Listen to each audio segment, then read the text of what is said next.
Habari za wakati huu mtazamaji wa Chris Media 24. Ngoja nikupe habari inayohusiana Papa Francis atuma ujumbe mzito kwa njia ya sauti.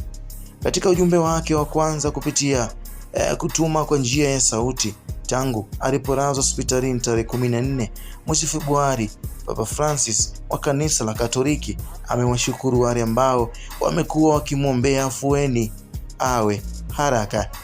Papa Francis mwenye umri wa miaka 88 amekuwa hospitalini kwa takriban wiki 3 baada ya kuugua homa ya mapafu.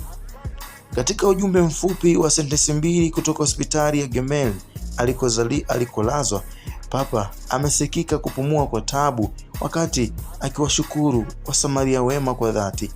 Ujumbe huo uliochezwa wakati wa ibada ya usiku wa kumwombea Papa katika kanisa la St. Peter Square iliyopo Vatican. Hata hivyo, Vatican imesema ujumbe huo ulirekodiwa jana Alhamisi. Hivi karibuni Vatican ilitangaza kuwa Papa alikuwa katika hali ya utulivu baada ya kushuhudia matukio mawili ya kushindwa kupumua na alikuwa akitumia msaada wa mashine ya kupumua, lakini sasa amerejea na kutumia maski ya oxygen. Papa amekuwa akilazimika kutohudhuria shughuli kadhaa tangu kupelekwa hospitalini, ikiwa pamoja na ibada ya Jumatano Majivu ambayo inaashiria mwanzo wa kipindi cha